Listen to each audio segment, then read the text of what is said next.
Nanatina Radio Adepa Wofie. Nanatina Radio, gospel to the world.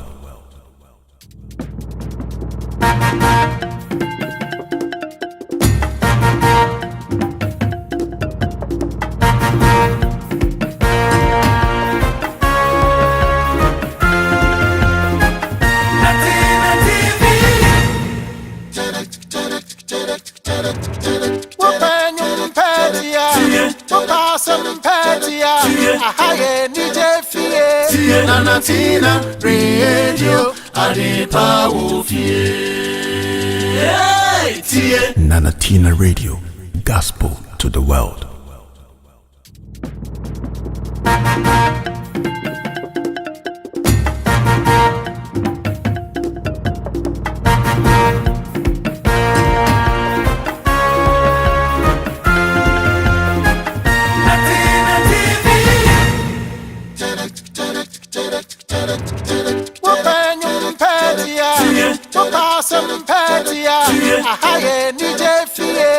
Nanatina Radio Adepa Wofie. Nanatina Radio, gospel to the world. Natina TV. I'm say yane Prophet Dennis akasa. Wabeche kakra achew. Baby a ye papa usu bempa ekonya Samuel ne Raphael ne sa ahonhom so a oka wonasem. Obi ankosua Book of Revelation. Ubehu Nyankopon ahonhom so ene sane a osofo kan dise prophet kan yi ewo Isaiah chapter number 11 ukwa ubehu Book of Zachariah ehon so kasai so usha sa book so nyina ubehu Nyankopon ahonhom so na fe de be compare na usha hon kronkron no ba obi so a quality sa onya ubehu ba bi Nyankopon ahonhom so no ewo according to Book of Revelation Nyankopon asoma sa ahonhom so yi abayentem ewo ha bae papa usu bempa se omo ya bofo abako ni owuo bofo a osoma no amana be kunkum krofo atiase omo deceive ye na che omo deceive ye na che na ena no sande papa usu bempa bae am so onim si awrafi ko text message eni ye maame agrada ye remfi o papa usu bempa ye remfi odi akoso na buru enua sa ba ye hia sa text messages no fa ba kire Ghana fo ba obi ehu ba bia kokoi ne ye maame Evangelist Patricia Oduro test ye din komo a de bia okoni fie de bia okoni fie a enu nti ena wo na wo se wudua ne de na sase obi di hia wawu obi one ne ba abeso wa sondem emfie miensantem o mu nyina wu now konkonsa ana ade ato nso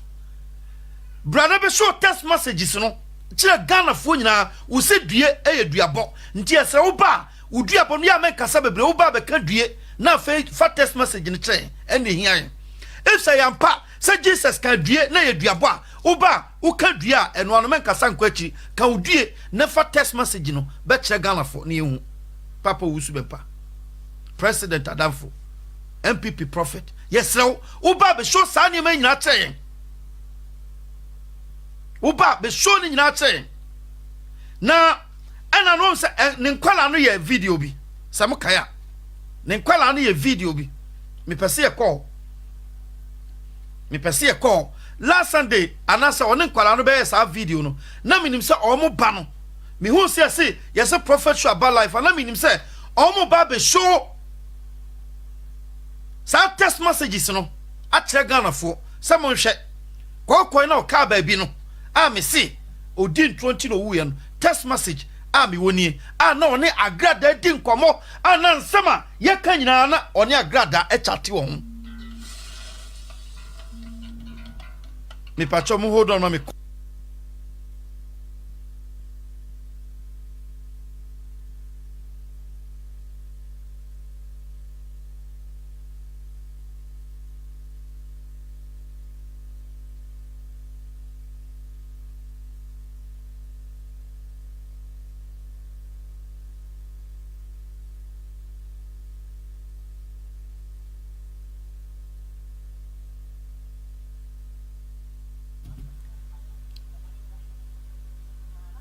me pacho timuntio entimuntie ensem ni ye I am say Prophet Dennis and ye requested Prophet Dennis besiaba so mon kama to mu yem enchechemu pi ewo ho a ye de nam kwan so ba a ye papa wusu be pansem bi no ma waka ye be expose ni nyina me se Christianity no ye be sem ye be sone so nguso pa wa na kura Christ no de a hyensem ye wuso eso nipa hu no kre nyamesom nya hunhuna nyamesom nya pobo nyamesom nya krono nyamesom ye onuado nyamesom eye kroye nyamesom ye bonifafre bonifache nyamesom ye humobro ne adoye ti asem ne pa enti ye papa osu be pa na me kai no se kokoi ye da so twen text messages no ye da so twen onfa text messages no me kire yem ye da so twen text messages no ye re emfie ye da so twen onfa me kire yen afeyen hwade ye papa osu be pa ne nkwala no ebe ya ade bi se aman krado ye mame sofu mame perpetual donko Collins ani ye mame evangelist Patricia Oduro e wo bi ne ko a esen ka sofu no ne omo eko fi se sa sofu ne ka bibi e fa ye mame no na omo papa de ahyase no obeka papa e fa owusu bempa to omo popo videos bebre what you say but me pese me place our videos no na me no hwa ade kakrawa na me compare nyoma kakra bi chew na wo se enkrofoi ya ade bia eyanim guasema owusu bempa what you say fi se enkwala no betena ho a enkwala no nya nyoma ebua osofo a wonya 32 years e wo ministry mu da bi bibia ntresa bibia ntresa what you say na fe yen kopo videos no na yen fan compare nyoma bi na yen hwe ade kakra wa me pacho yen tie we wa yen victimize obia na yen stigmatize obia nso say ye bo videos no but ye bo na ye de atoto ho abisa say aso enka amankra domo ene nkrofo a wo mate agina say na papa wusu bempa agrada se wasakra ye ne ya no yen hwe videos ni yen say senkomo wo bi a ewo se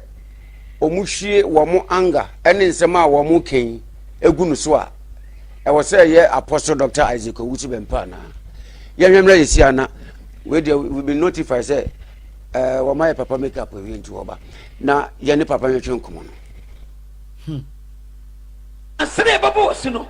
ewo se unya dwensa che wo Kristo mu ye ansa ne abo su. That's right. And this is a move to near boss. Yes. And a sorry, a woman in Yansano. No, I saw when any more damno. Almost Sunday school, a super. Nay, I tell woman, Pessia Bomus. Send your radio quantity, a super and you do one year the other told. Any the end you go somewhere. Tracks a while, if you have a swimming and son. And Sana, Jacobomus. That's right. Now, a radius no better no. Now, people say, said, oh, my book of one guy, there's you. No, my friend, evangelist Precopeno. Need you for a day. And I say, Nipatin. Me pacho muntio. Ahei. Ye papa, your friend is saying, Opambo. Wabisa simple question. Ewa. A question, and ye papa Opambo, ebisawa. Say, agrada subo na ye born no, a free erade. Ana free erade. Na ye papa Opambo sai kansembi. Say, ansana. Ye bebo obi esu no as ye de ne wura Sunday school chire mu de ne tra osom no mu for besa 3 months de ne kwa chiri nanka ruade asem betena ne mu ansa na ye bonasu we eye African pastors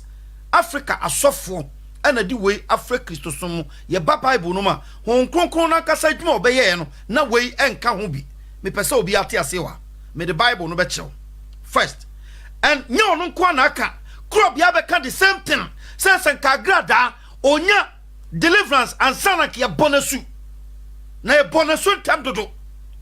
we nyina ye enhye bia eya sofo no akasa na de awura Christianity no o ka trom se o mun quote famra eni ba bia o Bible no muntie me ne mo ka no krewa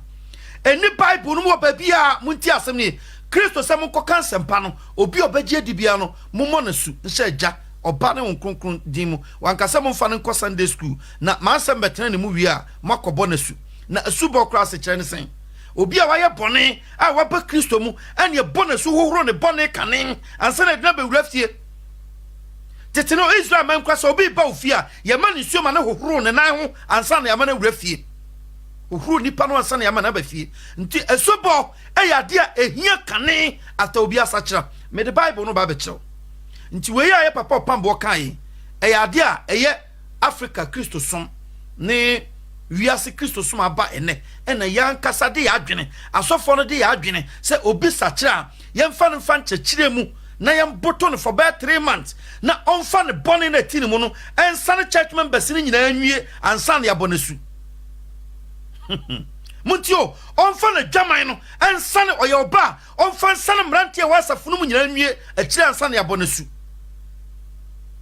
na yenim sa asubo psychological ebro ni pasi odi nipa no wura nsom yi ni pia e maninya esu foforo fi se wa hohoro ne bone me the Bible no ba be chew nti we papa opambo kan yin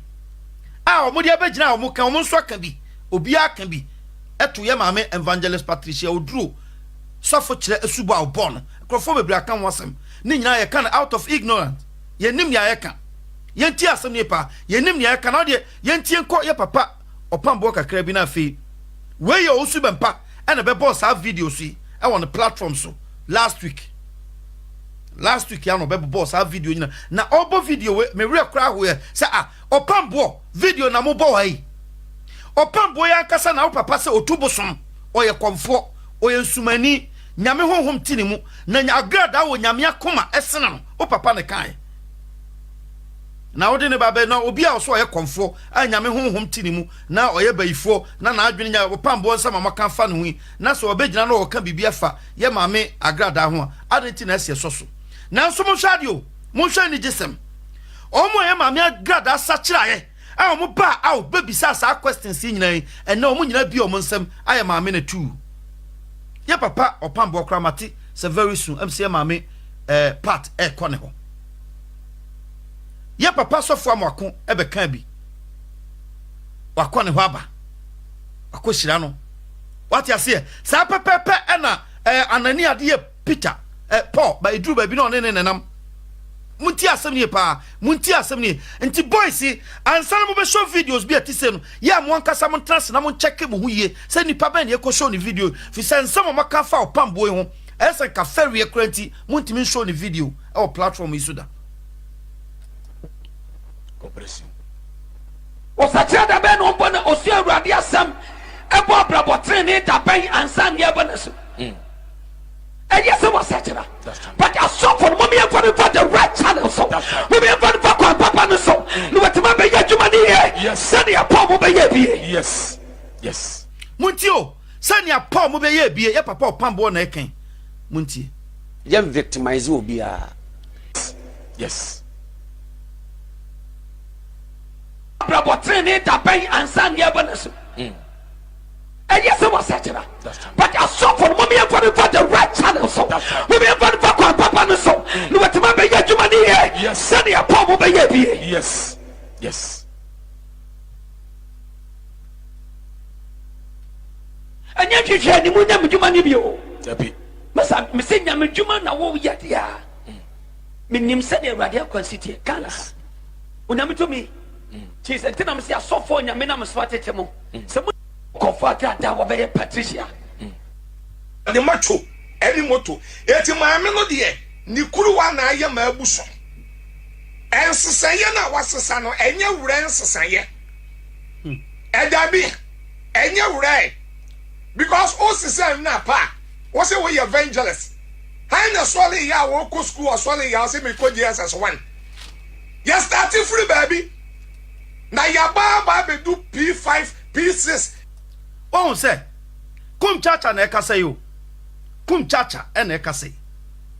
Na kum chacha ya anka say, ya na me pese me hu ono quality se woni mu.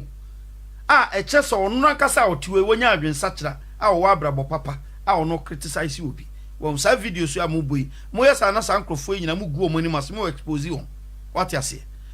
kum chacha na ka say yo munti o ne nsema o bekekam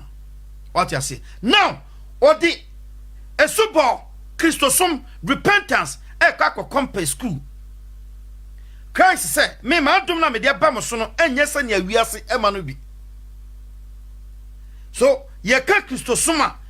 ye mfa kototo class 1 e class 2 class depi me the Bible no be kire obibi amon say sa sofoi most of them omo nsua de omo problem omo prophet Dennis nsem na no kan say na oti what you see na hwe se ne papa usu be mpa be gina ho a Raphael Samuel but what a din a papa ibobo friba demons eno omo no omo gru munti asem ni o so papa ya oti we asem papa ben na o ka kire papa ben ena kum chacha mi unim na minim no papa ben quotations no quote go sa quotation no kra o quote na o ka so on chase unim ni chase o be quote quotation bi wa o rebe ho JSS 1 na dia ko na dia start your school na akona straight to JSS 1 me die me soft kum chacha me hu sama me ni kuta adwen kase na che because adwen kase no kuta nse tama na okom kora no na wato aso dan e de esi wo be 5 years ni e wo weja junction na ne na ma me ne ye no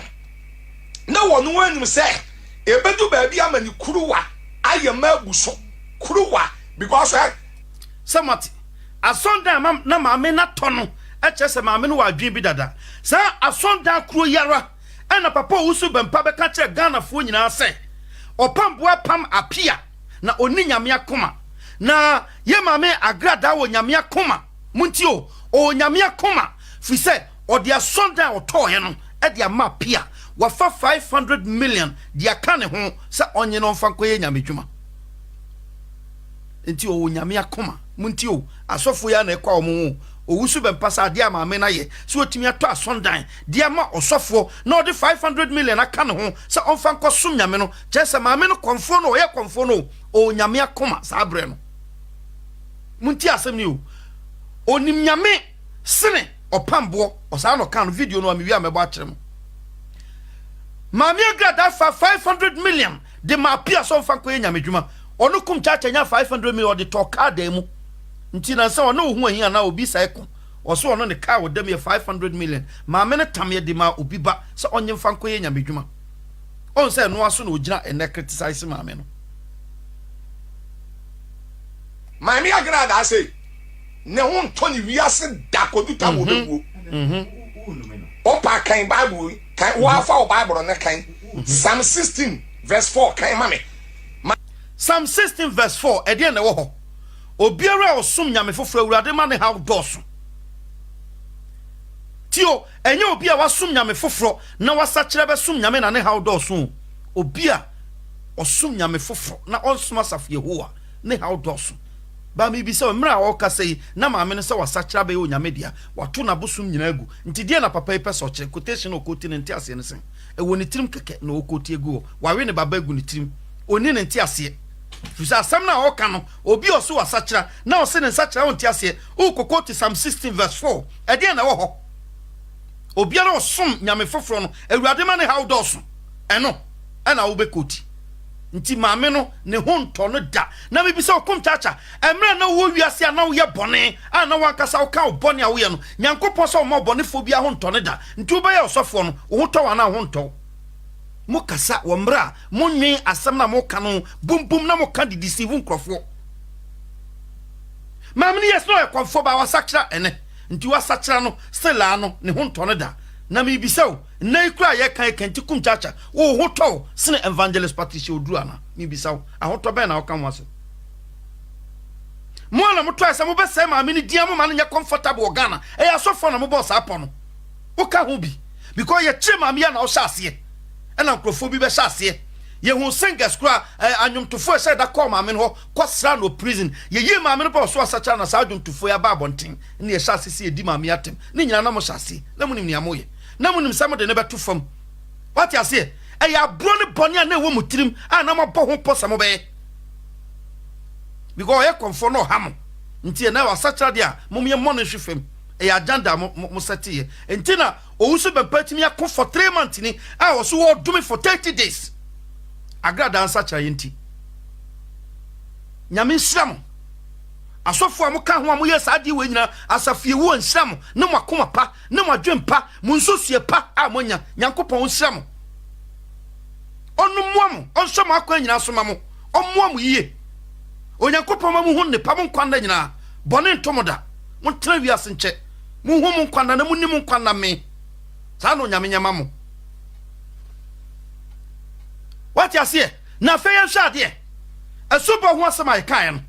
mame fa wo kwa asomafo ngoma no 8:26 na tie bibi wa ha 8:26 tie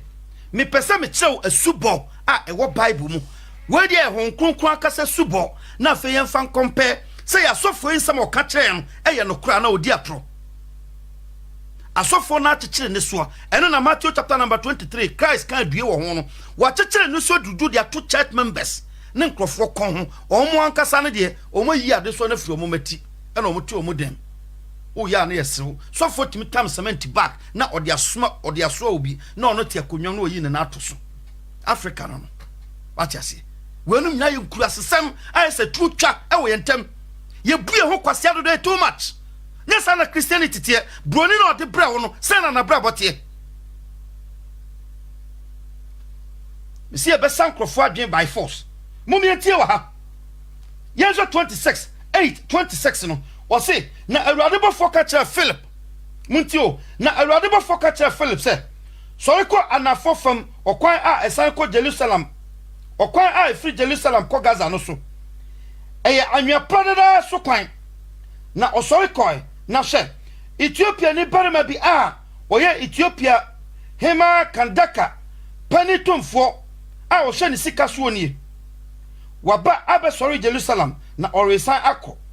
na oti ne tiase na mo rekinka odifo Isaiah ngoma na honhom no ka kire Philip se twe kotiase nam no ho na Philip dimirka kotiase nam no ho na oti se orekinkan odifo Isaiah ngoma no obisa no se oti dia orekinkan ase ana na osi ebeden na metumi agese obi kire me ansam na osra Philip se onfroma tran nchen enso atwono mu nsam a orekinkan no nie ode ne ko se ogwanten a orikoku no na se ogwamato ne yifo animum no sanso wa mie na no na ho brasie mu obu no atenchia na bosuafo mu so hwan na obetime akire efri se oyi ne kwan firi asase so na opani no bua Philip se mesrew hwan wasam na odifo no rekin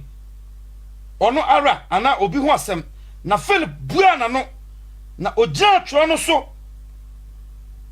ka Yesu ho asempa no na wonam kwan so rekọ no okodu nsuo no opani no ka se hwe nsuo nie edie na esime asubo ho kwan Philip say no se wodi wakoma nyina gidia e wo ho kwan sa na obua se megimidi se Yesu Kristo no Onyankopon ba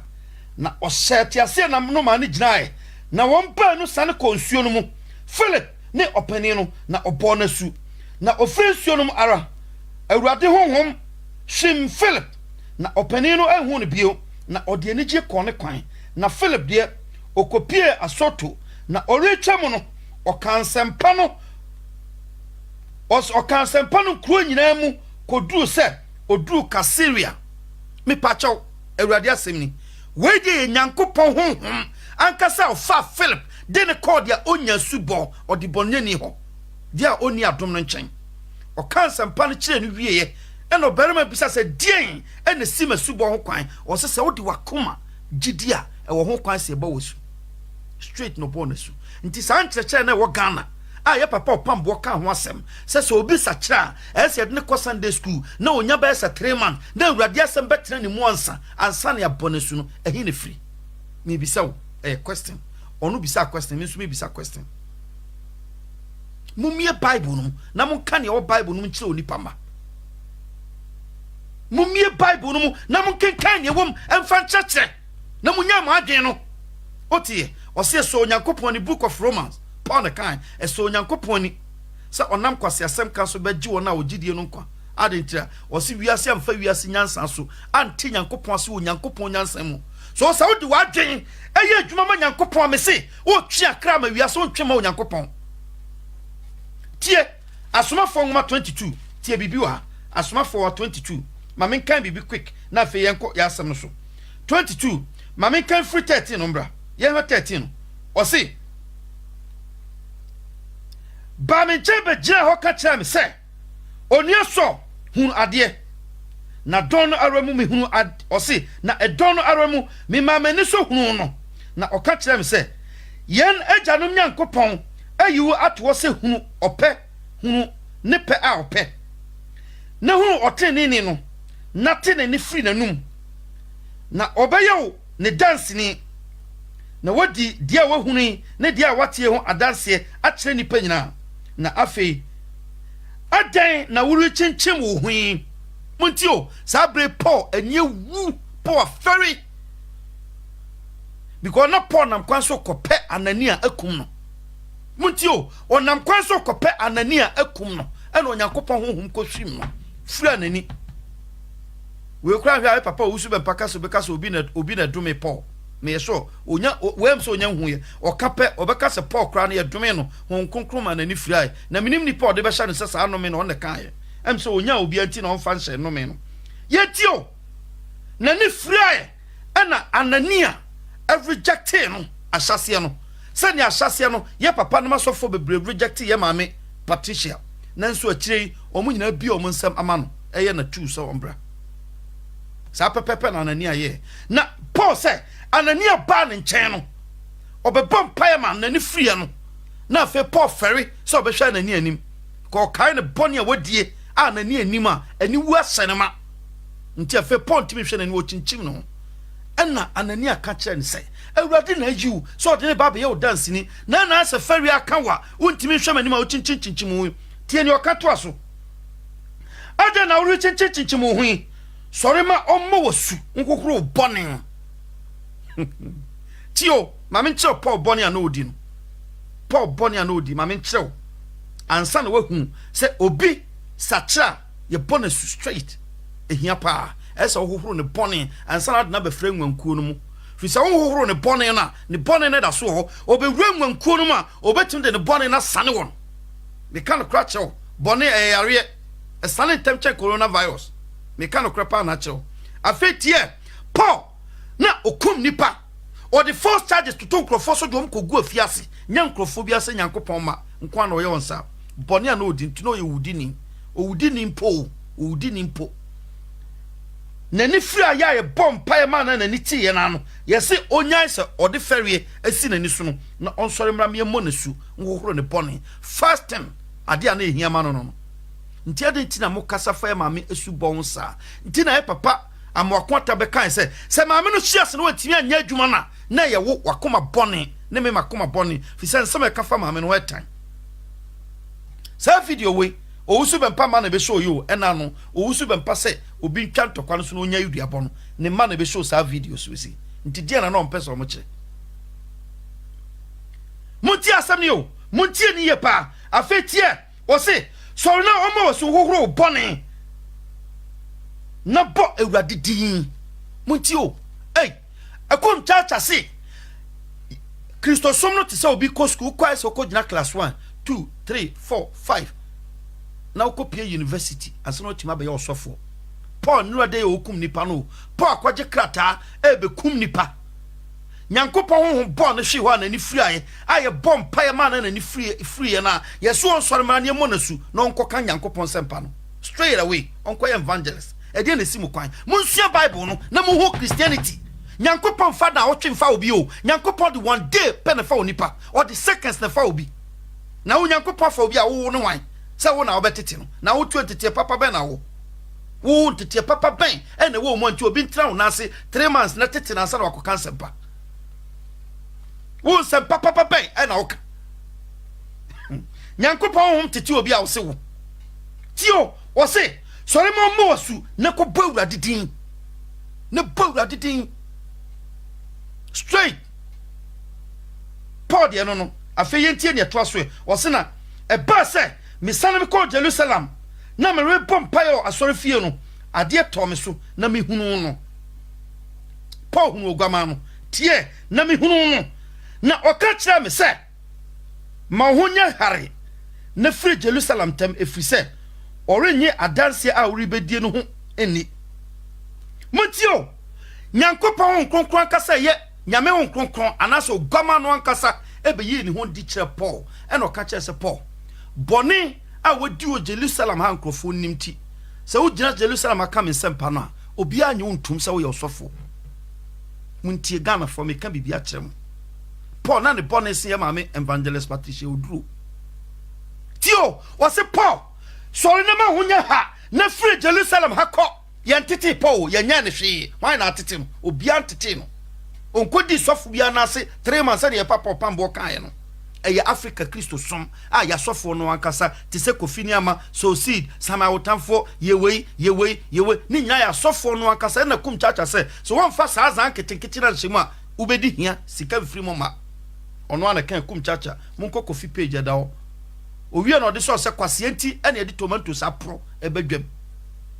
kum chacha na kan sa ansem no afemu tie o se ma hunye hare na free Jerusalem tem fi se orenye wadanse a ubedie no honi na me kan se awurade won a wonim se won a woje udidie no me de wo mu bigu afiase na me hwi won ahia dan mu nyina na orenhie udanse ne Stephen moja aguo no na me so me gina ho na me pene so na me hwe won a orekum no ntade so na oka kire me se ko na mesoma afri ha akọ akirichiri amane man mu o Stephen o Paul boni anawai nti okasa nipa kura njine ni because ono na obo asuafo no kwa Sunday ono na gina ho ma yekum Stephen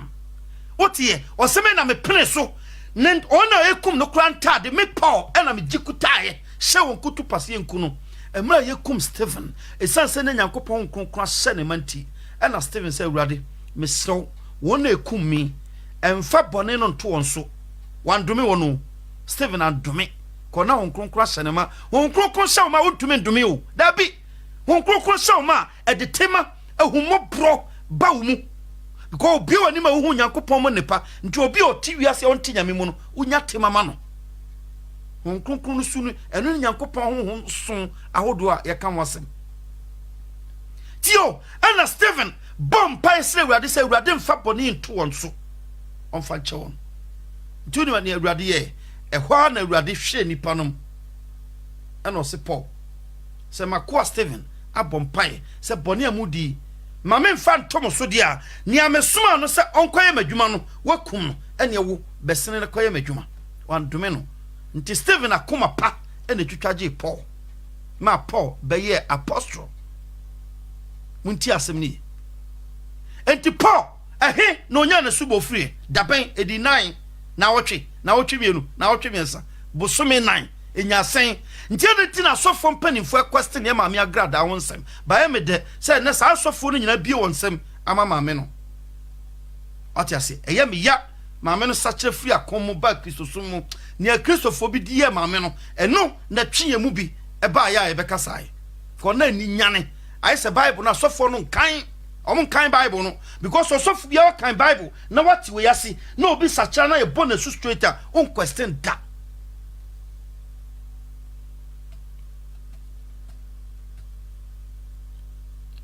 enti be pachaw yenyantem na yenshow opamboya muka na asemi okay yen kwa ne enko tie papa wusu bempa mum yen tie ye papa wusu bempa Kristo ma yenye na totwene onya because yenim nipa komem because no binye e no be sachira na oba be ye e ma nya metimi de ne ye adwuma tira busa se papa se wo ya nwo afiri yefunu a wo ye kronkron ye ya sofo de adenti na ye nyi odo adi nkire maami agrada sanse prodigal son na papa no Bible say papa ne fene bana no muntie ni ye pa sabre papa wusu bempa we ena no ye last week ena ne ma no be show sa video so iti na me bono me kyerɛ wade o na afei adwen kora mo de be show videos no wahu adwen etachiri wo ye mra ye maame agrada sakyira ye munti o sɛ wa free abosomsom mu ye kyi no na kyi a manfo e ba hye no ɛna papa yi bɛyɛ sa video na muntie nsɛm na ɔka no sɛ ya de na papa yi kan nsɛm ye free na koma mu a nka asɔfo suban no nti na papa wo su be pa onye very careful wo hu no papa no nim asɔfo dwuma no ba o pretende onye tio nti ewo ho a no person capture ni pa no wa bre no ho ase no so guama no no wa kasa dedede aye no so guama no na ewo mu na se utia no pe eho e na hu nuoma ewo papa no mu wo sa sha se friedi ti no so ba mo nchen se nwan o mu no de o yempeteku nto sa wo hwe papa na ho brase ne sometimes na o kasa asɔfo suban pepepepepepe mo wesa ne papa no kasa wa no sei ɛna nka ɔsɔfo a wɔyɛ nyame adwuma 32 years suban wa na sen ka odanadi untumi nkɔ trania owomi ukɔ trania owomi pɛ ɛyɛ bɔne mutio sani papa yi kasa wa hei sɛ ukɔ tra sa pɛ wawura bɔne mu me ka bibia kyɛ me kyerɛ mu bibi wa muntie nsɛm na papa no kan na afei ye wi a ye de compare bibia mo mahwade mo nkɔ so na muntie no means ne ba no bɔne ne ne ɔyɛ yɛ nyina chi no wa welcome ne ba no enti ade nti na yɛ mfe maame agrada no ne mom yɛ pam no because ne nkrofo bi yɛ no yɛ hwɛ ya ebetimi ama maame no wɔde abrɛhoɔ kora asan afiri Kristo enti mesrɛ nkrofo so a ebi a maame agrada wo wiase no tia o mana so no sɛ maame na ba Kristo mu de a ɛne kwan bi so no ka me de a yɛ hu no mɔbɔ baby o sembra ni di no de mara betime de nafa na me owusu bempa me no kasa yi boni bia ma me ne de ye me kaseti a me magya de ache no me femfia ne ka da god forbid because me so mafum obi da me fum obi da kura mafum nyame da ti so nyame de me boni ache me ntina me nua be fum me ame mfa nche enu nti me sere nkrofo enu nti na me kasa even omare ebe ya nko ntwa so enya afi no obekeka ma me agrada ansem bra no o wiase no o wiase oba Kristo mu a yema biribia nye waya abode foforo enu nti na me so nka mesan sere Reverend Obofo say Reverend Obofo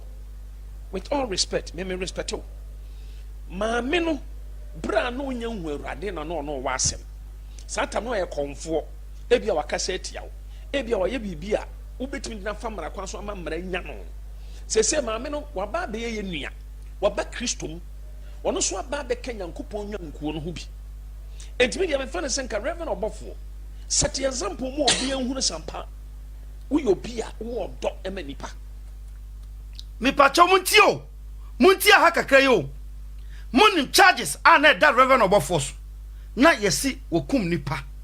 otim kofa ma kunkum won enioma bebre charges na ye de ato Obofo so no na so he na no yesi me tie munti wa ba ya papa wusu bempa timi nya kokoduro samre no to Reverend Obofo fu se onfanche na ebeye example kra da ho ama nkrofo hwe ahu se ampa oyosofo na be man nkrofo kra de twapoa muntio samre na ye dan no okwa contractor no ye kwan no na ento wusu bempa kwan so ntina ye hu nuoma e wo papa no mu samre na oye size onu de oye angel ne hoti onu anka ode beche oni problem Obofo na nye nti Obofo otu Obofo fu so Obofo nya manso no ye sofo na onya mu manenka yesu wakum nipa na yesu wakum nipa na nkum nipa jai manenka muntio eye nipa kumo ena andi kotae maame agrada fie koka chensa ne papa Obofo kum nipa ena maame agrada beka bi one na eku ena ye de maame ko gina court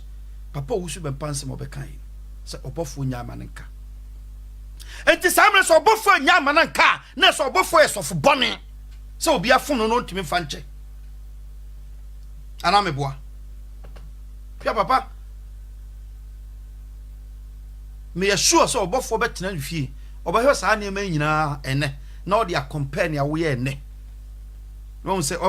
embra me de ma me no fom ya isi makum nipa a me de ko gina court no nya daje betena Ghana fo nyina nim be pepa wanim kama se odwan a ho tie a wo de kyese wo anka de be kye simple betena ho kan ne de so obofo nya manenka efiri obofo ntoma me ntasuo omo ne wa onya ne hwe se maame na sakire so on sakire yo enye obofo business obofo akoda ne ba bi kom odwene ne ho afa nyame bofo a wo betu obofo fon wo de yanka so akum nipa wo yesi ekuro da wo nan ane yesi wo ne oba akoda ya wankasa wo ma wo mayo a wasoma wo na mabonti di atemi ba ko beka kire mem nso se makofa obi yire ne nada ama na bomidua ama mabodam won kranza pen ana konko sensen me ho asama wo mayo no beka kire me no the same thing ya kache wo wusu bempa ne sanse wo ye nipa na wo pese wo se nipa na me dia me ma busu ase mu se moa because ye moa na wo nko na wo te pain enti no bodua for 30 days na embra honhom kura pusase wo samre a wo de tu obofofo no sa honhom na fine on se we now pretend o prove actually the whole world same way wo kanu na mfiri wo yem na e wa no keke eno kokko na Jesus Christ e born Matthew 23 some so pempanyin tambia didi proso ene ne obeka sam ye biam na onwuma de mamu ni so fi so kan nso onye monue mo twefo fransin fo nyatwemfo some akekere ne so dudu atu nipa mati so na mo de mo pesa mo de mo sabeka hwade so akekere to reverend obofo kon se so akum nipa onya amanenka wo de ase kuro da na osu nya amanenka da na obe bodu akopem se obehu se abusuan siase nkrofo no mo ma wuwu kan kwansia tutu ebinum ti atete yareboni abu bankrofobia ohu yourself owusu bempa afutu adema obofo no de wo he na afutu okra o ma yasam kakra wo ho ye kohwe Christ nkyerɛkyerɛ na eni kwan so obi oba Kristo mu kwa na ye obone a wo de kye no Christ kai se na samo de kye madofo na mamfa nche matamfo a na papa ben na moye na atogefo ne abosomfo nye saa na nti se odofo fom na de kye na otamfo fom wo fa kye no according to Christ church no nti ade na ba ye na wo de so nkum nipa o just imagine say ka wo so ya kaso okum nipa ene say ka ba dan Ghana butu obofo dia na waje akonwa wotima wotu no fui say wo ne de to so a me ka bibia say ka papa wo be ma Ghana dan butu say so okum nipa o wi asese na wi asene tie se utie pia bonte wo su be pa obi ahu what you say sabre se ka me popo me nasi na me gya hoko nanso dua wo boy ntina na me bai se me ba be hyiraw me mebo dua me be hyiraw nyankopon hyiraw me koso aka kyew ansa na mapon nyame hyiraw na on hyiraw on fa wo firi hyiraw mon kɔ ne hyiraw onyankopon ma wo hu yiye bia wate asefo asase so da se yiye bi kra wo brebo mo onyankopon nyim firi ho ma wo na onom boa wo onyankopon ma wo no wasefo nyina hu sa trenefo ma mu hu sa bonefo dabi Sanya Stephen Piper nya dom nya favor e wo Stephen so no e wo ni wuo mu no sa na onyankopon nya ma wo na ni pan hwe nsua example be na betimi asete sa bere we no se onyo toma maame no se maame ne gya bosomsom mia no owom enam so ma ni nya problem we jai wa ba Kristo mu ene yesra dia reverend obofo me na me ne maame no asem yi asem na free court me twa asem no so sanse maame no na oye bozuni a odi na ni sim so se oba be Kristo ni oba ye diem de a ene suban dada na no owo mu no anti na me no wasem na twam oba be ya bode foforo nti me reverend obofo biso me jama maame ne bone de ache no eno kra me mankrofo bon sampa reverend obofo ampa wo ye obi a wo do e manipa afemohu Africa sofo adwene na se ninia Kristo ni de fom na ode be che no na mom wiase ni fom na onfa che no se ninia Kristo ni fom na ese ode che hakakra hypocrite na papa ye wai afutu ode ma obofo no kra asem wo ho ba Kristo che ye se odofo fom na otim de che na otamfo fom wo fa che no o se adenti na mo che amadofo na mo nche amatamfo mo yesa mo ntim nye onyankopon ma na mon kai se moja o boss ro boss asi oda so to nsuo gu odi bonye ni afo so to bi gu oteni ni de so onyanyi mu ntima mu nyanyi mu muni ni pa nyina ntena se fefefe nti so Kristo ni fomo na obetim dia chena okomfo fomo afache no according to Bible ni kura no se wasua na wote ase dia sa na Bible no ka nti ha kakra kura question mark wa ha kakra futuo na papa ni tu no question mark e wo ho nipa kura behwe e do asua ade bi kura behwe do atwampoa na yenua abrantie bi o ye muslim me ba chomotie afutuo a ye papa wusu bempa e de ma yem bra obofo wombra na obofo ne maami wa manso a na e wo court afutuo a ye papa de bae no na se nka Ghana sofo a ono de oye a wo fom no crowd be chew na onye oboni bia ono ne papa nsensem nyina bae ene ete se sa esuma se kra no papa itime troten krofo so obetwa mo takyerema amomadwe na utwa nipa takyerema wi obeda awiade na se trimodin a etwato a nipa betim dia boni nua ho asem na papa ewuka na eye den na nsu papa ufiri su dokodoko utimi posa nsu nkyinkyini we eye den what you say enti afemu me hwade ye tie no papa no beka kansem bi wa ye hwade wa finishing Paul kansem bi emo kotu nsem bi ne Bible emo kan say Yesu na ye di na chi no ye ne e chance abato ankasa o kan say na mu say papa we ni Bible hwe Yesu na ye ne sa no botaye ben na Yesu na me this man so famra sa so my God botaye ben na kwa me amoje ho ya nwini Yesu tu ye funu ba asase so se ye fa sa de ne nye no to no ni ministry na no wo ye ba mi osu bempa no ya nyene me se me meye Yesu dwumadie no yesi me mehwe ni nsua no na me kan ho asem papa nkyere nkrofo a omunnim no no mu nsakira ba mi ntimi nya te se Yesu se nya se na ye onyame hyehyeye se kuruwa ne Yesu benoma no a kapelato wo horo ne nsana ko sanka dade na ye gya no e ma ne fa no hodi eno na na nka Yesu o ye nipa no otimi ba ho nemu nti no o ka se jakuruwa we die nke be ya ka mama me no ma no ba do onyame amfi no wo be no ma no enti ni a Yesu be ye na ni kuruwa na wo be no ma no enti ntim fa Yesu kuruwa ma me no emom meso ma senua di Yesu achi ba Yesu kuruwa me ntimi no ma no ebi amsema no me kuruwa no ba se okay na sa wo be no wo kuruwa no na so wusu bempa wo kuruwa ba adeti na wo nom na wo twetwe ho we na nani aka kire po se de na wo tinchim ho sa what you say Kristo kuruwa no de yemra ha obi anhwe obi ani ho a wo ka kire papa wusu bempa se onkonom Kristo kuruwa no Kristo akura kuruwa no onoma no e wo nwunu mu se onim kuruwa akura Christ nom ya me kirew Christ ye bona deja e wo abonten hwe papa wusu bempa na de ekuro keka ye de ato so se yemfa ne sa wo yemfa ne sa wo si ye de ato so a ye de ato so e na wodumi ye so nu obi ada eno na wodumi Christ ye born naked e wo abonten na ne ka wo be da so we nti kuruwa no de obi anim se chese o ontumi nom emre Peter kura peye se urade ba bia wo be gina no e ho na me gina me no be ko o se Peter ontumi otena wo be ye born kese na nso me de wo born a wo be na chew in advance wo be yimi ama ontumi nko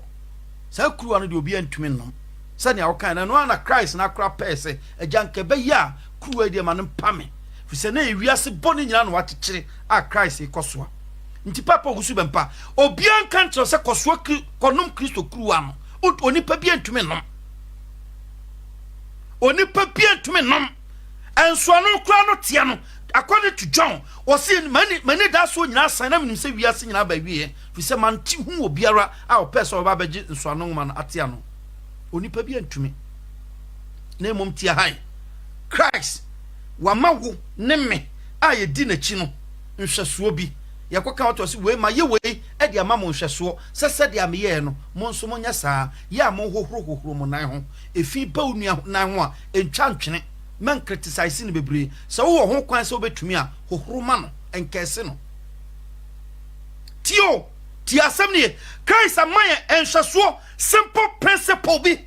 se ye niso na ye diso a ye be na suafo ntie o kan bibi o John chapter number 8 verse 31 tie sɛ ne ɔka no ɔse ɛna yesu se Judafo ne wɔn a wɔgyina die ne sɛ sɛ motra me nsɛm a mobɛyɛ masu na moyɛ masuafo ampa na mobɛhu nokorɛ no na nokorɛ no bɛyɛ mo adehye tio wankasa sɛ monom me kuruwa no a because kuruwa no deɛ yɛntumi na mmom nsɛm a ɔde ama yɛn sɛ yɛngye no sɛ yɛtumi de nsɛm no yɛ adwuma a yɛyɛ nasuafo ampa na ɛbɛma yɛhu nokorɛ na nokorɛ no bɛyɛ yɛ adehyeɛ nti nea Ghanafoɔ nyinaa bisa no sɛ 32 years in ministry fa Christ nsɛm na wate no fa yɛ adwuma ɛno kɛkɛ na obi abisa wo yɛnka nkyerɛ sɛ kɔnom kuruwa no kɔ kuruwa no ntumi nom Christ nsɛm na ɔkae na bi ne san hwɛ Matthew chapter number 5 one na ɔkae ma nsan kɔti ma wo verse 11 tie deɛ ɔkae ɔse nhyira ne mo sɛ ɔyɛ mo na medin nti ɔdi atoro nyinaa bi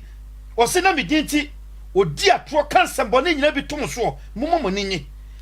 na mo ho nsɛpɛ mo na mɔkatua soɔ soro na saa na ɔdi adiifoɔ a ɔdii kan no sɛnea woma a waba a wa no bɛka sɛ me makɔfa obi yere ama ya bɔ me dua ama mate afa so pen a na konko nyina sensan me metia na mesre ne ba metima ye Matthew 5:11 so Christ hyɛ me bɔ sɛ me hyɛ ne nsɛm pa na se a ye de atoro bɛto me so ɛsɛ me mama nigi papa wusu bempa ade onipa bi sa wa no according to John chapter number 8:31 o se san nsɛm wei sɛ wotimi de yɛ adwuma na wo yɛ nisuani ampa nti sɛ me maka wo ya minim na asem wo bi to osofo pani 32 years na ufa nwasa wo de kansi 30 days na mahu se honhom no nti wo mu unya osuani ti asem ne pa enti obi anka se konum kuruwa na no obi anka se kohwe mu hwa de wa ha quick ma me fa we se fam quick na hwe papa wusu bempa ono anka se wo wambra papa wusu bempa video no krawe me pe video bi aba kyerem wa mra papa wusu bempa ha video no ni ma me mo kyerem quick muntie sen me ho ade bi na me de me ka a kyerɛ Ghana fo nyina minim sɛ political party bi be di matem ba me atem didie no en ka me coat na kam shirt because Jeremy ye di natem ebro no odifo be na yini natem ye adwuma na ye atem didie etina read the Bible Jesus kan o se nhira ne mo se enipa ye mo ne nipa tan mo na me di nti nipa di atoro cancer mbone edigu so mo mama ni na mo nsepa mo firi se makatua so na saa na otan adifo mu di kan no muntio papa wusu bempa na ekoti wa ha yo saa bre na obedi ma obeka nsem agu mahama so nti onim se NDC fo be di na tem nti okoti we dey defend no first na se onim quotation no ba papa na kasa ote ono se eto no a ontumi mfa nya adwuma okan ne keke moti nsem na okan na wanti tie ensem ho eno ano no aka wa no san tie muntie bi be di matem ba me atem didie no en kam coat na kam shirt because Jeremy ye di natem ebro no odifo be na yini natem ye adwuma na ye atem didie etina read the Bible Jesus kan o se nhira na mo se enipa ye mo ne nipa tan mo na me di nti nipa di atoro cancer mbone nipa ye den di atoro cancer mbone etom so atoro no bi ne sen ye so no oba akoda nsem mbone no bi se se ekuro da wonan san semo ne Christ eka o John chapter number 8:31 sase mutimi transem we mu a ene na mo ye masuafo papa wusu bepa Matthew chapter number 5 verse 11 ena ato ne no esube na oda na di wa mo wani agi fi se wakatua wo soro anasa wo honhom ho pre no se kum nipa mi bisa wo nsampa we ne ka kire wa wonti ase a wo boy edua se ene ma bewu se moa ba fufuru nua papa wusu bempa se me support gwenum papa na onim se gwenum no soma wo ho osoma wa bone for Christ and soma wa trene for ho Jesus Christ ankasa bae no tienie okwadwamanfo fie okwakromfo fie okwatodwifo fie emre bedue Jesus ne asabrofo nkontompofo adwamanfo abonefo tena didie tonsa didi nome ema manfo hyase nwinwi sa denti na okọ abonefo fie osima mefra abone atenefo me ba ma atene abonefo okọ no no se sani agya no soma no se omra bone fo ho no wasoma me no se yenkwa bone fo no enko cancer mpanche na ukoye na odi bonyani no a yese kosa na yare bodam fo na yese kosa na yare no ukoye no tuntasu gu so a wo se ma fa anointing oil me di boni dua what be da koku anadwo mo na asem we what be da osofuo a yasoma wo se kone kotwe bonefo omo mu ye gay adwamanfo akonfo sisifo kone kotwe ombra nyame fie ukoye na sesa adwamanfo yi ehasisi edi watema na wo do asofu di ato nchen ye di no wadi ye di ene obi send text message bra me try some friend no ne message na me de pa o se papa wo su bempa hase yie na ene wanwa se papa na ma ne ho kwan ama sa neoma we happen no o se Collins ye gay o si hwan man krado ye we sofo ma me pep donko ye we ye ma me agrada ye konfo we ye we what ya say sa na wo de from we no tio na message no ne nipa no cho ene say apostle wo say now wiasefo no mom atumi ama papa wo su bempa gya na sofo dwuma to ho abo awura wiase act say wiase ni because and the boys no e betra radio so a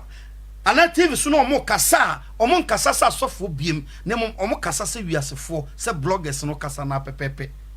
se ne we di na tem no betena ho a ono so di na tem saa bi nti now obonefo na kese kotwe no bra tene mu no ukọ no so wa drag you afu tene no mu do awura na teche nsem woni e ka che papa wusu bempa ntu de emfa ne saa nti now ana se ka wo che o tene no wa bra bo papa de che wona wo tawo na nka omu nyina ahwe asua na nka masafo nyina ahwe nyuma pa wo ye no ma Kristo sumu bede papa yi pa hwade amedi ye no what enya men so me kwakwa kosumbi eno nka be hye woni onya more dan se wa adwene se social media de edi watam no ani bia wo ministry be go boa afa na wo go ministry no papa wo su bempa dia na wo bono wo di gu hwe wo ma 30 days dia no nwie no na wo church no na ne hini aye gbogbogbogbogbo na duru do na hwe ase ne ne yira me ka no kra chew nti omo mu tofu sa bodua no omo pe wase hwe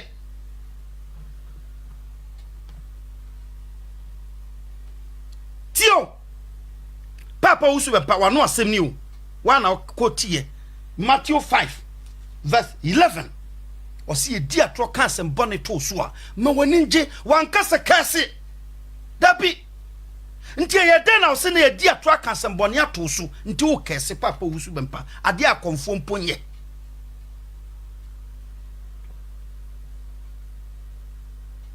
nti o sa fe wa yira nsem ni nyina na nsem ni nyina wa yira no ye ko John chapter number 8:31 Christ say mo trame nsem anu na mo ye masuafo ampa samre na ye gidifo abagi na die eno se nye gidie na modem anu se magime edi na ebibio na mo mensam na me dia mamo Matthew 5:11 me dinti ye bedi matem ye bedi atwa kansem boni nyina bi atom so ya mo tia mo mamo ninji na mo katua so na sa na odi edifo odi kan oni ma de adi Jeremiah kasa fiefo ni abonte so fo ka bomu chemu se mo nkona mo koka wentu no so mo so mo nkona mo koka yensu ye kwa koka we ni nyina nka mom nka nto ne so ni entimi tu na se ni nyini fiate asefo asase so ye hye okun ne ma Jeremiah nso o se urade gina machi se don berima ne hu yehu ntima tamfo po amaba fa me hu nyina ensi mu yi wankase obia that's Jeremiah ti asem ne ti asem pa nti ayadan na wajai sa qualities we nyina gu ho ana de akonfo nyempo wo ye wasondem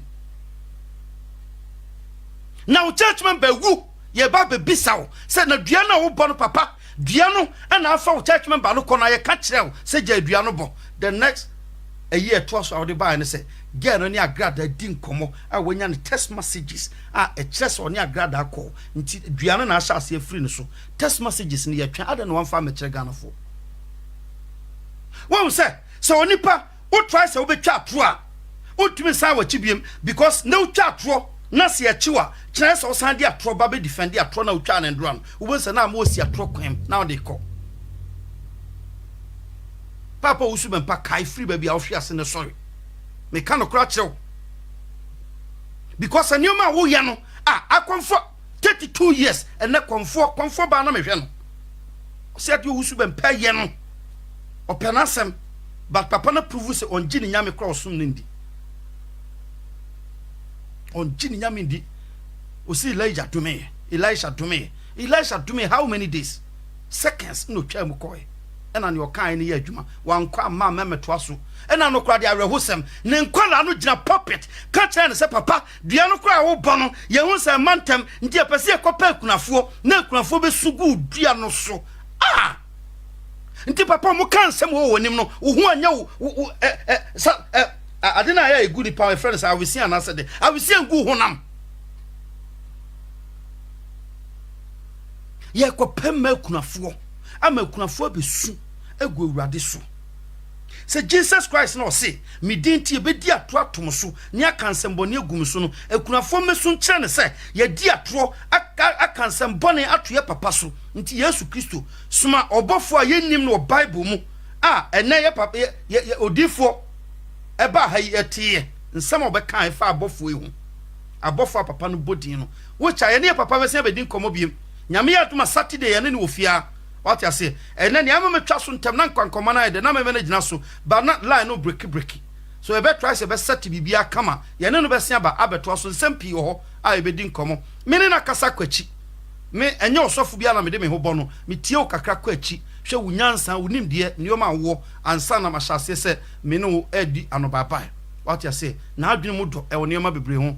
prophet Dennis Onyankopon Israel bebre what you say muntie nsem ne yo muntie ne ye pa nti odi enkoso ne ntie papa wo su bempa enko na nim kakra di gu so mo mama ni na mo nsepemo frisa makatua so na sa na otan ya difo mu di kan no I believe said Matthew chapter 5 verse 11 ho baby yes they crawl Jesus can say it is a mekare na wo mo gadu baba be di matema kwakuska be di matema na papa John Dramani mama betronom say ne man ni osu bempa tema inshran kanyame na papa na de na aba sansem na fan sa o faith ugidie we na wo de share mahama san komi kan sansem nyina fa ne ho na de to wi ugidie we na fan atu ayira munkoso na muntiem eno ntia se me beja aka me final west me kan wi na fe mapon mani so ade hunu mu ne je me hu ye ni Ghana fo muntie me me hu say angel bi bie curtain de se mununkum de me hu ya ne say ye papa John Dramani mama efri amene bi mu epie no pie ya me hu na hu say osufuna na kama ko fo no fataso etataso mako fo anafo me say north east south and west any achrocho egu say funa dakara muntio we de say atie me monko achi nia na ehia me Matthew 5 aye papa no ko tiem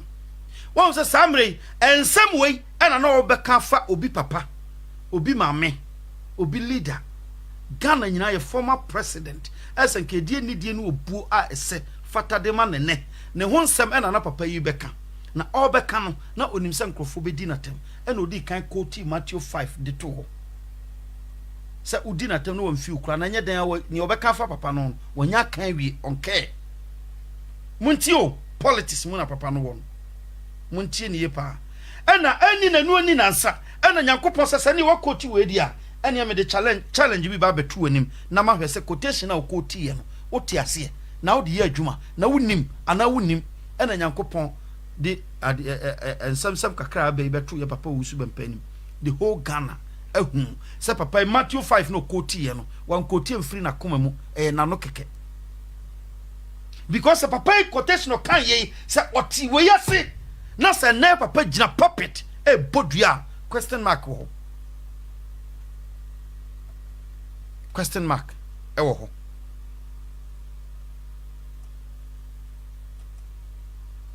enti afei yenkotie we onum Yesu kuru anu de na me ni Yesu ye pepepe na ye hwe Yesu esua no obi bia ne hono ma wusua bibia eduru bere bia wunti usua bibia wutimi yamfom so ebi kura obesua duru ba bi ansa na wo sa fidi ma paase me kai school time abrante bi fe no osainti da bia ye class me pa chomu ti o ye papa wusu be mpase obi a wo hwe obi asua no wo ye den eduru ba bi a wo be mistake we nyina ye nimo enti ye maame evangelist patricia oduru aba Kristo sumu ye mfa ne se wa ye mistake wa fom nti DNS enkawde because es one ka se wonim se obi a wo be di Kristo achibia no enye den obe ye mistake obe fonfom nti nka wonim we nyina yi nanka obi fom a DNS enkawye ese odi chem yo yenim sam na obi before we know a lot by empathy de be ye adwuma that's our problem yenim pass udidi wi a ento ade ento fam ototwe fam e be pai ntontom aba ba we know but so e be to fam yenim papa na so empathy de be ye adwuma and the Bible so obi onim papa na wanya na ebone ma no na net top subject ni 100 but na subject ni bi won ma na ontimi ntwa 100/100 eso no in fact wa ben pa we chere se nipa bia no untumi nya 100% enkusi yes na shimpo ka sembi o sinti Yesu baaye no se wa anome o ka sa no e na ye nua ba no a na oye host no me do mo ye example de akire bibi ye nua ba na oye host ye se wa bonsu o ka sembi se wa bonsu se na se ye ka se due no nipa ne ye ade papa na Yesu ka so ndua na ana due no eya insurance na Yesu ka e ho na mu se lady no we intelligent hey ha ewiase erade na papa wusu we mpa wiase we mu na oso abomidua se mi ngumfiri ma ese me ka se me da wase because wiase we boni doso o mududu hypocrisy ni too much e wo wiase mududu wiase nya do especially Africa wiase abrochi wiase de ya nede abrochi wiase de because wo abrochi asa anuma wo enye common age se sebi ya ye mu Ghana fo ya mu because most of us ye super ye do Africa no ye ba ha na ye nsua hwe ye da so te sane ye te no a sa na ye mu binom te nti African community ni ana emu aya me ka no krepa na cho me ndi atro me ka no kre na cho what you say say wa koto RTV sa RTV obano a yesi ne hunya nyan obano papa wo so be fa phone friend didi na tawi o ka chere sa de chia mema me boys na ba be di watem ade chia mpa boys be huru gay free ne tinkosi ne nase wie ka chere ne se de on baba beto na RTV no moja hwegu na beba less than 2 months girl no ne agrada now nti now oye intelligent and girl no so no oye big mistake say wakoto anaso oye big mistake because as a presenter host onu obi wa asema eye person esa ode to nchen obetena ho na oye o programmer esa ode ni nyina to nchen na o show maturity o wadwumam ba girl na money agrada ntokwa no punches ne ba ne so na timi no too much afa no nti na obetena ho a oye program no kwa o show so no de oye bias because oni agrada yaka no say wakoto oye big mistake e bia na boss hu ye me dey fa we so tufo ene koso na because ye mu bia hwa wache na we so professional nipa du atema die ache bada bia obetena se wo ye wadwuma hwe de we sompo ye no sompo agrada di na tem no bi se ne amusum di no bi na ba se sompo betena se still oda so ye ne program se ne we ye ne dada no a we nya no kre ba se wakoto e ba this akrotim ka se meni sa ankrofo no kra ya kantimi mode wo ye host menya sa Njo say now again nya grada nya asem anti obetra otro so ye bias kakra no afeidie oye intelligent papa usubampa makacho se system na wo ho now enye system a obetumi afam de nneoma bi afam akokekewu because they say your man ketwa na wo ho nyina on first country on say na youth na soja gu mpanifo no tin otuomba bi antwe because amanfo ni free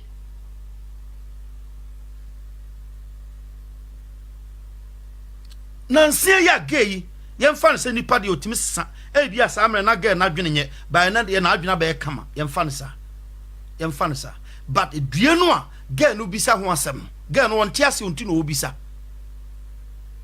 girl no onte ase ne nti ase mu se obi ka se dua aye se obi a wa bo dua se nyankopon mra meku da bi nya sa na due tie se nya meka na hyase no due ye de ma de amane hunu ato no ne de amane hunu beto no on ye ma ne due enye dua bo se nya mo ka no nti me se de obi owusu bempa se due na girl na ka a so ye intelligent unim se ye dua ene oba mfa nwa mofam mfre semea mfre Raphael oba begino na ka cho se mo amaye me boni mu nue na wi akọ because ye curse fa no abe curse me anhwe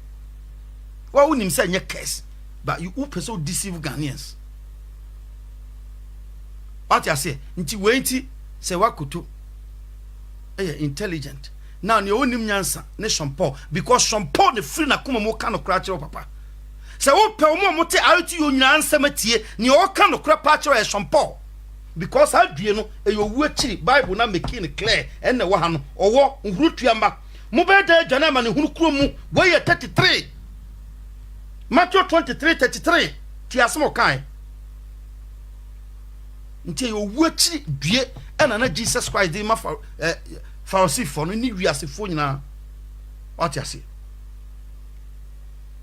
Shampoo try ya say obemba nuva e de amadue na kwae so due no kra na ye owu achi enti me wone afemo wo say na Shampoo ka no kra che papa no Shampoo sua Bible no wate ase say due na Jesus kan no because wa kan the whole content no Shampoo wa kan ni nyina ba be si ase twan ate ase say due na Jesus kan na ya atemuda ama ne hunu due na Jesus de ma Pharisee for no nti ewu akirade na Shampoo ka kire no na o se Shampoo mum nim nyansa na mum ne o ka kire se due no anya kase ana ono ye intelligent because oni agrada eko papa we ama ho ada hododo we ama ne ma ho ada ho too much very bad very bad yeah sometimes I am me better say na me kasa o sia na me ya but I am yes 32 years in ministry now yes I my way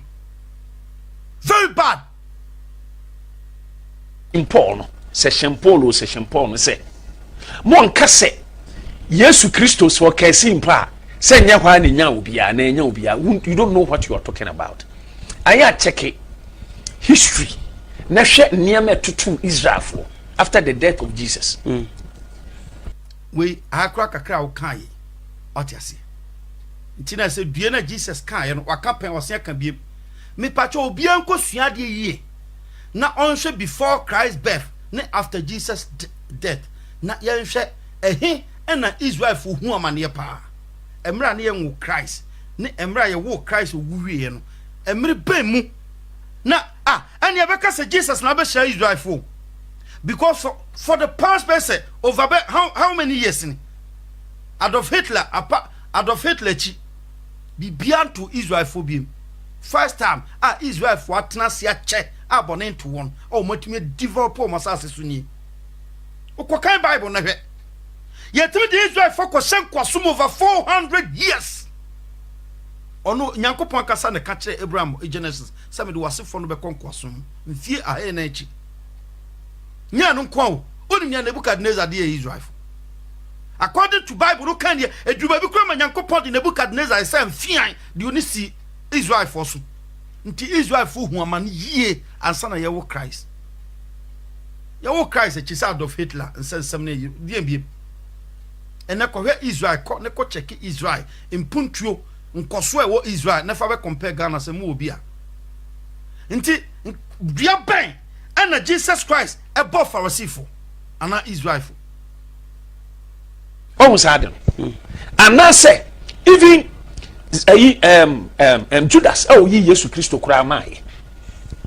onu humpo hwede to no o hye no ho akonfo ewuri esu onu humpo entina Jesus can say suntu dia na beba but de nam no so beba no onwie the way due no eye nome chese nome beto so te se do bia ka cho se kahyen kodu do good enti due eno na due no nome no ena maza ayi ma Judas edi kokun ne ho no because enti papa wusu bempa ye de ne oni bibia kan now wam ye hu se due eye nome nti se Jesus di due na dome ya now di Jesus achi na usua no a adenti na wo ba wo mfa due no bi metome na wo de wo ba ukura anointing oil calculation say ye e kire se wo be wie dua no na wa spend 45 million Ghana cedis for oil na wo di bubo fam no nko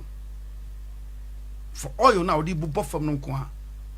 oil na obroni aye a mo dididie di ye nuoma papa no onu tisika akoto free broni no ye ne nsem bae no wo di bofam papa say bofam na paya ensunsan wo nua krem wo mra broni na ye dia ma wo se gi to na fa ye aduani di na ho nto na nya ho to na tenas na didi kama so wafum no wonfum no wo bibini wo tisika koto en wo ba wo so di bofam ma na pae na ensunsan wo nua krem. You call yourself Christian? We a shame. A nim guasie kase pa ma Christianity. Me kanokracho ma even a before nyina. Sa subantantan se to twa e wo yentem. Me betra broche me say abroche bodamfo ne sabi abroche gimifo gu ayase kra no mente mekeso intibi mfio na no. Eni kro no mu. Ti no mu tumponsa. Common sense. And you know when you say to twa at time very bad. Ni anya nkrofobia mo man ye say asofo na ebusa abrabo wi asofo na ebusa abrabo wi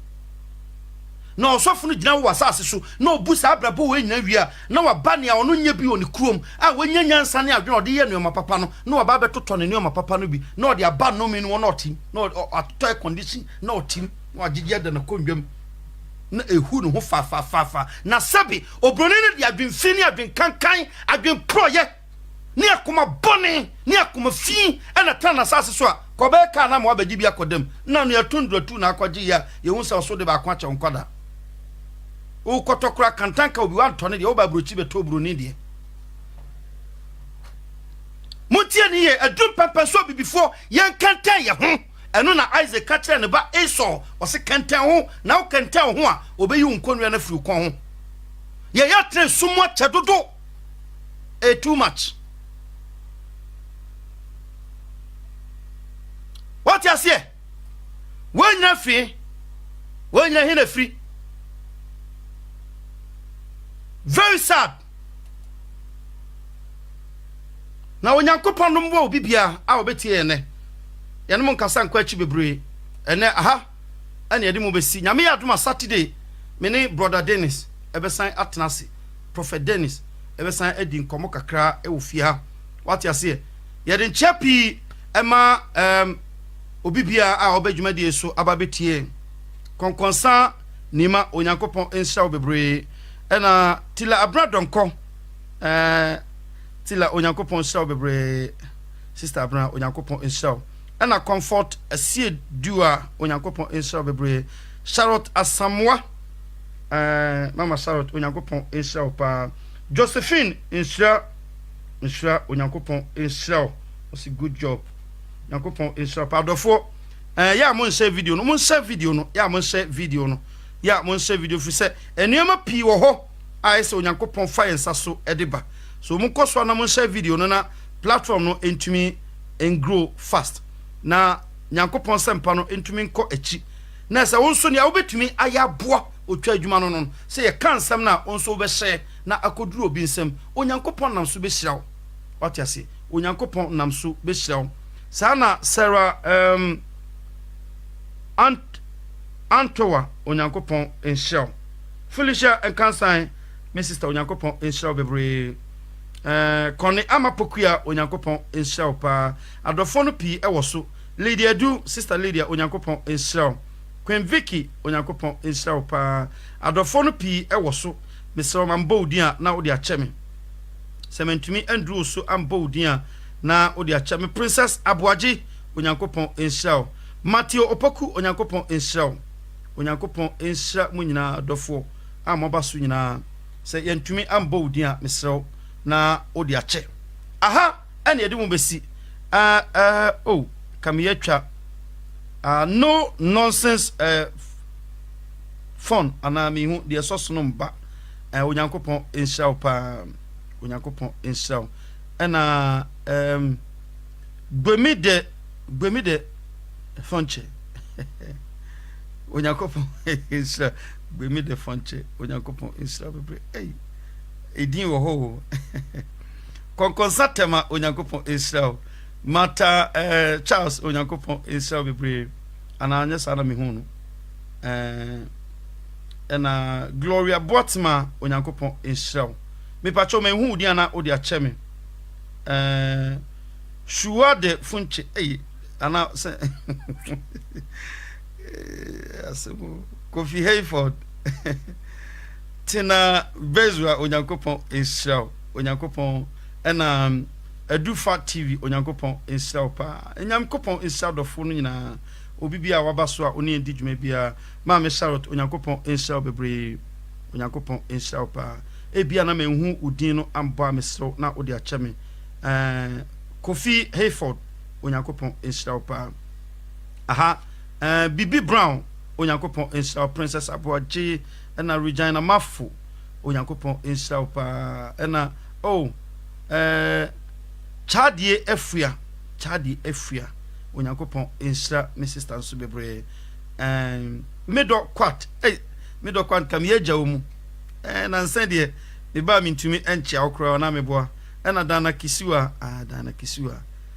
no nonsense the sign bar no na gbemi de fonche abusie mu ye do onyankopon enhyira obibia a wo dwumade so Yehowa emfiri soro mo soro na onhyira afei adofo a yaka me no mabom aboyen dua abom nyina onyankopon nani wo mo so ema obi anka ncho so onyankopon nimo weda se wo ye bonini se wo ye okromfo se wo ye okomfo se wo ye wudini nyankopon do ntino ma ne doba Yesu Kristo be wuye so onyankopon do na ode do no eda so bo ho ban so onyankopon mo ho ban ka wu ya che se wo tiase a wotimi koben onyame na ama okwanya onipa bia timi ntwa wo nkwa na so age se onyankopon pe trase ne ba obra yehu bia firi mu dua bia nya dwuma osu be pagya ne awo ye ntwa so utwa so ebeboa fi se utwa so a me sure se onkaye ni nyina betwa so asundue no wo nsem opa for peace nenya peace ma ho for peace nenya peace ma ho asundue wo nipa nsem ofrema ne ho yaka bia kyerɛw yaka ka untie osu bebo endua ye de odua ne de dua meti ye kra na mesere meti dua no mehwe papa no se di mehwe dua na mesere sa 32 years 32 por years de na aba aye papa owusu bempa etimi ahre ne de sa de na aba papa owusu bempa etimi ahre ne de kra sa. And Bible according to Christ was a senchene yane dewa yemfa nya hwibiem ehwie gu fam mani patiatia so on se ne papa now obia se ne onkwala ne ka obia on sem fra so de na no tumpo obia kan your petrol obia kan your petrol because qualities are na protect you are na mo wanim ye nyam are na wa ban ne ye den so obi betumi abɔ awura mu no wodo nsa adwiri no wodo nsa adwiri sa ban no odo nsa adwiri sa ban no enkachi onyankopon do bia nyankopon se pa me de ma woni kai Matthew 5 na okoti ye no kai nsema wo ho na sha se sa wodi ye adwuma wo benya wo peace na wasomdue na wodin ho bebanyam na wo be free atiasefo asase so onyankopon nim papem na onyankopon be hyaw we na me di gyaw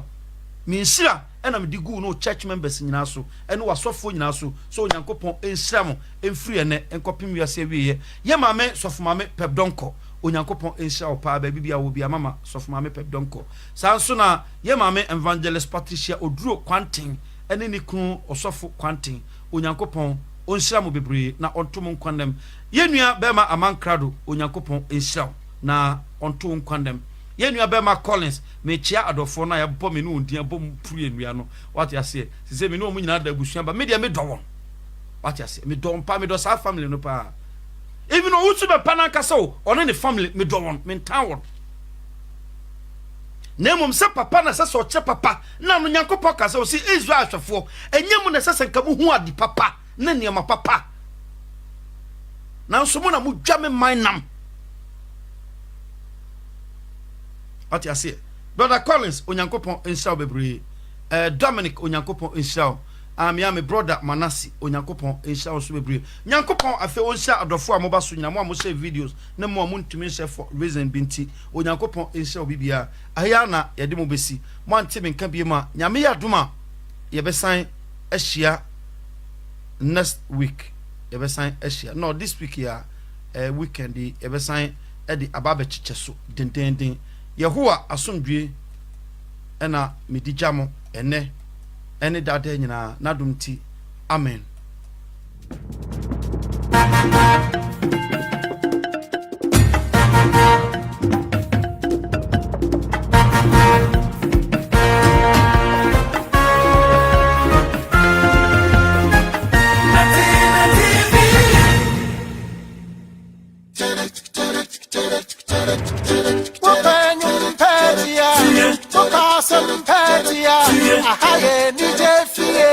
Nanatina Radio Adipa Ufie. Nanatina Radio, gospel to the world.